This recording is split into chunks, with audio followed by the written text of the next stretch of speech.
Cockroach জনতা party সমাজ মাধ্যম খুললেই এখন একটাই নাম ট্রেন্ডিংয়ে। এই স্ক্রিপ্টটা যখন পড়েছি সেই মুহূর্তে ইনস্টাগ্রাম হ্যান্ডেলে ককরোচ জনতা পার্টির ফলোয়ার সংখ্যা 15.2 মিলিয়ন। মাত্র 4 দিনে ভারতের রুলিং পার্টির বিজেপির 8.7 মিলিয়ন ফলোয়ার সংখ্যাকে পেরিয়ে গেছে এই জেএনজি পার্টি। এই পার্টির প্রতিষ্ঠাতা হলেন অভিজিৎ দীপকে। আপাতত ভারতীয় নির্বাচন কমিশন দ্বারা অনুমোদিত না হলেও আগামী 2-3 দিনে পার্টির ভবিষ্যৎ ঠিক কী হতে পারে সে সম্পর্কে অনেক প্রশ্ন অবশ্যই থেকে যাচ্ছে। তবে আজকের এই ভিডিওর মাধ্যমে আমরা জানব কে এই অভিজিৎ দীপকে, যিনি এই পার্টি তৈরি করেছেন, আর এই পার্টি তৈরির আসল উদ্দেশ্য বা কী। 15 মে 2026 ওই দিন সুপ্রিম কোর্টে এক আইনজীবীর ডেজিগনেশন সংক্রান্ত একটি মামলা চলছিল। এই আইনজীবী আবার সুপ্রিম কোর্টের একজন বিশিষ্ট ও সিনিয়র আইনজীবীও। আর এই সময় জাজের আসনে বসেছিলেন প্রধান বিচারপতি সূর্যকান্ত। তিনি এই কেসের ব্যাপারে কথা বলতে গিয়ে একটা বিতর্কিত মন্তব্য করে বসেন। তিনি কিছু মানুষকে উদ্দেশ্য করে বলেন, আজকাল যারা বেকার, যাদের কাছে কাজ নেই, তারা সোশ্যাল মিডিয়ায় এসে সিস্টেমকে যা ইচ্ছা তাই বলে ক্রিটিসাইজ করে। এরা আসলে সমাজের প্যারাসাইট। তিনি আরও বলেন, এই বেকার যুবকরা কেউ কেউ আবার নিজেদেরকে আরটিআই অ্যাক্টিভিটিস হিসাবে চিহ্নিত করে। এরা আসলে অলস এবং আরশোলা ছাড়া আর কিছুই নয়। তামাম বেকার যুবক যুবতীদের এভাবে ভরা আদালতে একজন প্রধান বিচারপতি প্যারাসাইট বা আরশোলা বলেছেন। এর থেকে দুঃখজনক ঘটনা কিছুই হতে পারে না। এই পুরো ঘটনা ভিডিও সমাজ মাধ্যমে আসতেই বেকার তরুণ যুবক যুবতীদের মধ্যে বিরাট অসন্তোষ দেখা যায়। মুহূর্তের মধ্যে ভাইরাল হয় সেই ভিডিও।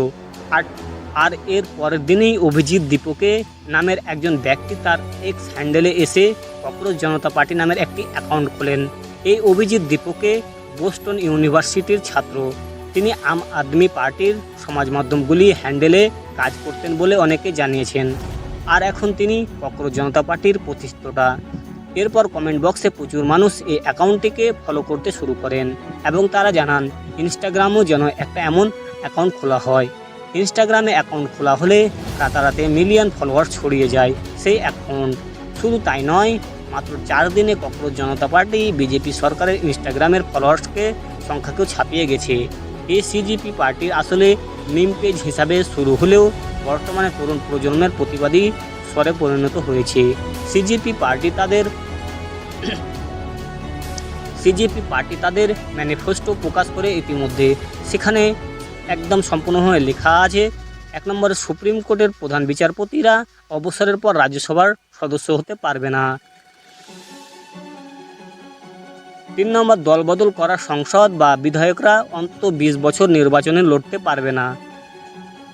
সিবিএসআই এর খাতা পুনর্মূল্যায়নের অতিরিক্ত টাকা নেওয়া বন্ধ করতে হবে। নেটের পেপার লিক হওয়ার পর ক্ষতিগ্রস্ত পরীক্ষার্থীদের পাশে দাঁড়াতে হবে। আমাদের দেশে আসলে কয়েক কোটি বেকার যুবক যুবতী রয়েছে, তাদের মধ্যে অনেকেই শিক্ষিত। ভারতের অন্যতম গুরুত্বপূর্ণ সমস্যা হলো বেকারত্ব। আর এমন একটি পরিস্থিতিতে দাঁড়িয়ে এই কোটি কোটি ছেলে মেয়েকে আরশোলা কিংবা প্যারাসাইট বলার অধিকার কারণেই। সরকারের প্রধান দায়িত্ব হলো দেশের বেকারত্বের সমস্যার সমাধান করা। আর যারা সূর্যকান্ত বাবুর মন্তব্যের প্রতিবাদ করেছে তাদের ভাষা স্পষ্ট, চুপ করে আর কোনো অন্যায় মেনে নেওয়া হবে না। এবার দেখা যাক এই প্রতিবাদ শুধু সমাজ মাধ্যমে সীমাবদ্ধ থাকবে নাকি ককরোচ জনতা পার্টির গ্রাউন্ড লেভেলে নেমে দেশের অসংখ্য সমস্যাগুলো নিয়ে কথা বলবে।